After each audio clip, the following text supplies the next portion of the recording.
अस्सलाम and welcome back my YouTube channel. उम्मीद आप सब खैर खैरियत से होंगे।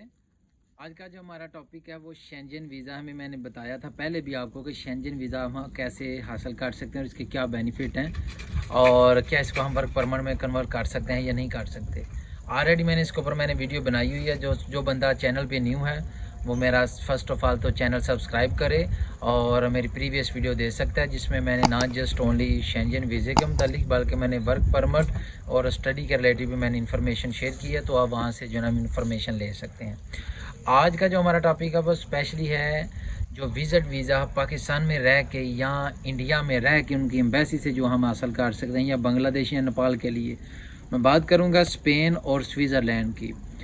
इन दोनों कंट्रियों ने ऑफिशियली जो ना वो वीज़े अनाउंस किए हुए हैं। वैसे तो ओवरऑल सब कंट्रियों ने अनाउंसमेंट की हुई है, लेकिन जो ज़्यादातर जिनकी डिमांड है वो आजकल ये वीज़े लग रहे हैं स्पेन का या स्पेन व स्विट्ज़रलैंड का। कैसे हम अप्लाई कर सकते हैं, कौन बंदा इस अपॉर्चुनिटी को वेल कर सकता है, क्या क्या स्टेप होंगे, मैंने खैर ऑलरेडी बताया हुआ है। अगेन मैंने कहा चलो मैं इसके ऊपर मैं वीडियो बनाऊँ। क्यों वीडियो बना रहा हूँ? क्योंकि कुछ बंदों के क्वेश्चन थे कि बैंक स्टेटमेंट कितनी चाहिए होगी, एज अ फ्रेशर हम कर सकते हैं विदाउट आई मीन टू से बैंक स्टेटमेंट, या कोई स्पॉन्सर करें तो हम कर सकते हैं कि नहीं कर सकते। सो चलते हैं जो आज का हमारा टॉपिक है। मैं बात करूं दोनों को मैं कंपैरिजन कर लेता हूं क्योंकि डॉक्यूमेंट ऑलमोस्ट भी सेम होंगे दोनों के लिए, स्पेन और स्विट्ज़रलैंड के लिए। फ़र्स्ट ऑफ़ ऑल तो आपका पासपोर्ट डेफिनेटली वो चाहिए होता है।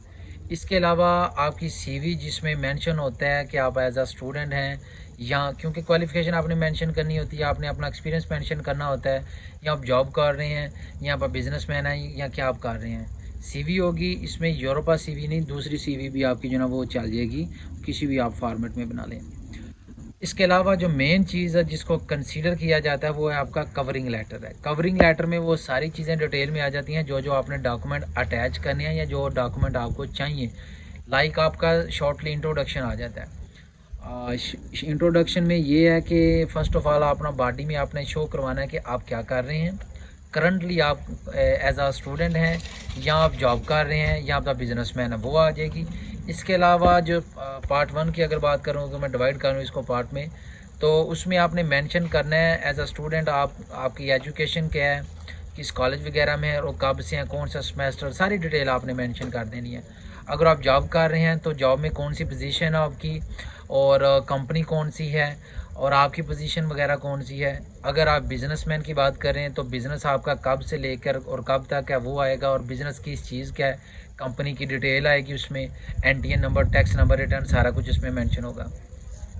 इसके अलावा अगर मैं पार्ट 2 की बात करूं तो उसमें आपके एडिशनल डॉक्यूमेंट में आ जाएगा जो कि स्पॉन्सर में आ जाएगा। अगर आपको पाकिस्तान से कोई स्पॉन्सर कर रहा है उसकी डिटेल वगैरह आ जाएगी, या अगर कोई स्पेन या स्विट्ज़रलैंड में तो अगर वो आपको स्पॉन्सर भेज रहा है यहाँ से, उसकी डिटेल आ जाएगी। वो आपका क्या लगता है, रिलेटिव्स है या फ्रेंड है, क्या है, वो मेंशन आप करेंगे, या जस्ट आप ओनली एज अ विजिटर ही जा रहे हैं, कोई आपका स्पॉन्सर नहीं है, तो वो डिटेल आप मेंशन करेंगे कि आप किस सिटी में जा रहे हैं, किस कंट्री में जा रहे हैं, और आपका जो है ना वो ड्यूरेशन वो मेंशन होगा।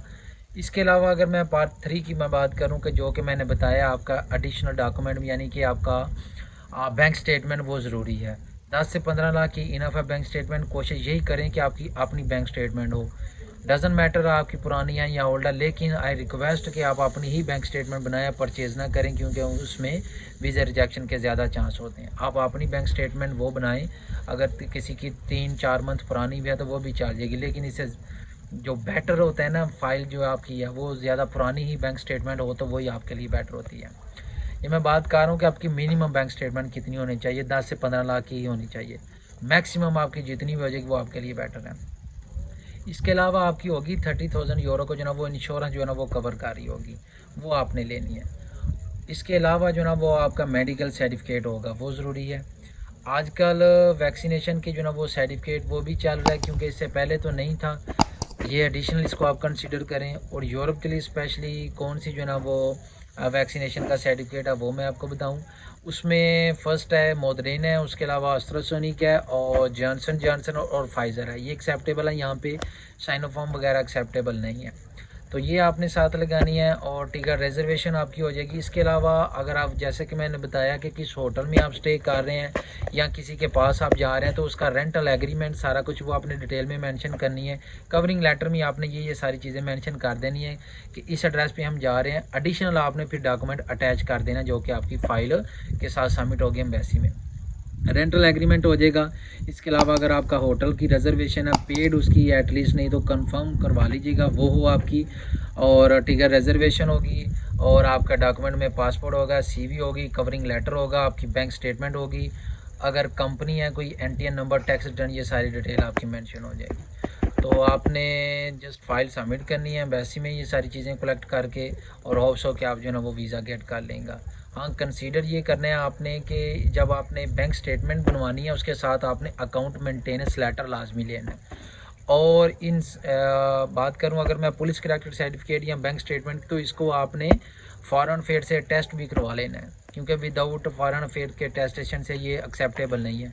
सो आपने ये डॉक्यूमेंट आपने सारे अटेस्ट करने हैं और फिर इकट्ठे जो है ना जो मैंने डॉक्यूमेंट आपको बताए हैं वो फाइल में आपने सबमिट कर देने हैं और इसके बाद जो है ना वो आपको वीज़ा जो है ना वो मिल जाएगा। और ये विदाउट इंटरव्यू जो है ना वो आपका वीज़ा वगैरह होगा। आप फैमिली के साथ भी अप्लाई कर सकते हैं और आप अकेले भी अप्लाई कर सकते हैं, इट्स अप टू यू।